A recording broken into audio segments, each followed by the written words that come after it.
How's it going, everybody? I hope you're all doing alright. For today's topic of discussion, we're going to be looking at, is Lara Croft the most iconic video game character of all time? Now, before we begin, if you happen to like games content, please consider hitting that subscribe button. But without further ado, let's jump straight into the video. Now, this video idea came to me after a discussion with one of my best mates, where we were discussing what is the best video game character of all time. Now, in this case, there were actually two arguments going on because he thought we were discussing the most famous and I was arguing the best character in terms of story arc and influence. But anyway, during that discussion, I happened to Google the most famous characters and this article by the BAFTAs popped up. Now, I must say, I was baffled by the BAFTAs.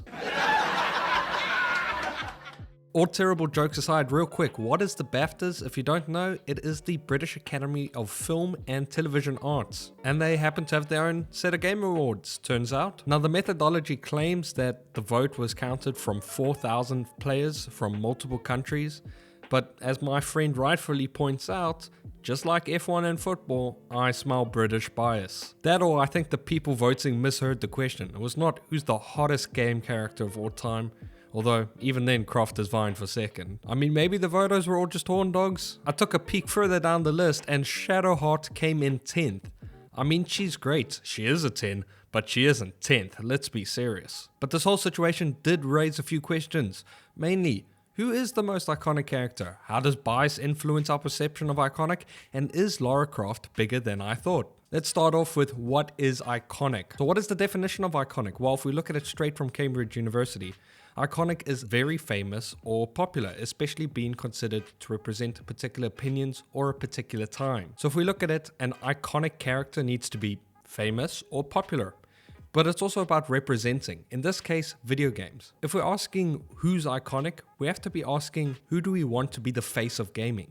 And this is not just among us where we all have our own niches and preferences, but it's also if you were to show this picture to your mum, your nan, some dude down the street, who do you reckon they're most likely to recognize and to understand that this is character that is from a video game? Right, so being iconic doesn't necessarily mean that this character is the best. It doesn't mean that they have the best story or the best design or the best game even. It just means they're the most recognizable and should be the face of gaming. Next, let's talk a bit about our pre-imposed biases. Who you view as an iconic and who somebody else views as iconic will 100% differ depending on your upbringing. And this has a lot to do with your background you were brought up in, both in society and in terms of what video games you played. So this includes things like consoles you were exposed to, whether you grew up with Nintendo, Sony, Xbox, if you're a bit older, maybe Sega and Atari. But then there's also your background, such as where you're from. For instance, if we look at this list here discussing the best characters, now I know this is best and not iconic, not like I just argued against just now, but in Japan, they voted Kirby as the best.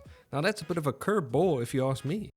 Oh, brother, this guy stinks! However, I managed to find this other Japanese ranking where it's about how iconic characters are. Now I'm going to ignore number one here because I can't even pronounce it, Doraemon, I think, because I don't think that's a video game character. And I think this list was just more discussing most iconic Japanese characters in general. So if I go straight to number two, in this case our number one, we have Pikachu, which makes a lot of sense. And then Mario, which makes a lot of sense as well. Now for the BAFTA awards, Pikachu only came in 12th. I'm going to repeat that.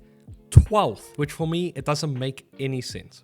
But maybe it doesn't have to. Maybe that's just the ranking.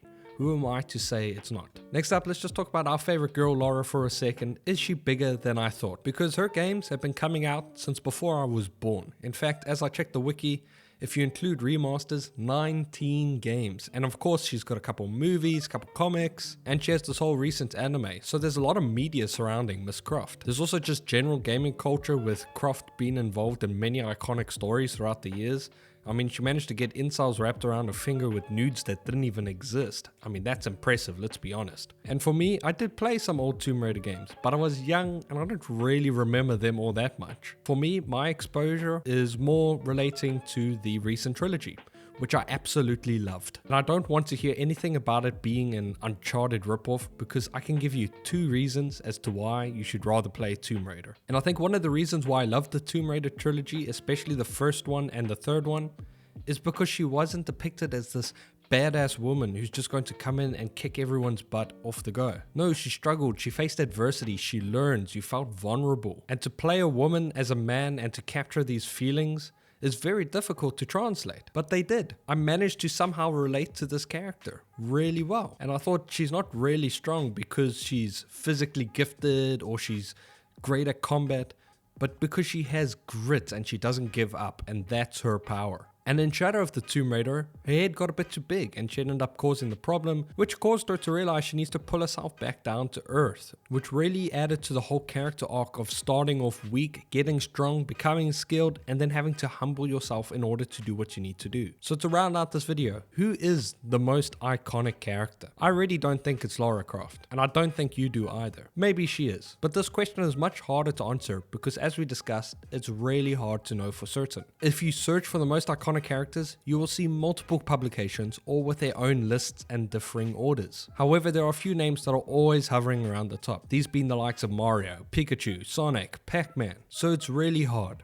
It's a close race. But I do think that the ultimate answer is undefinable. So yeah, those are my thoughts and opinions. Please let me know yours down in the comments. Who do you reckon is the most iconic character of all time?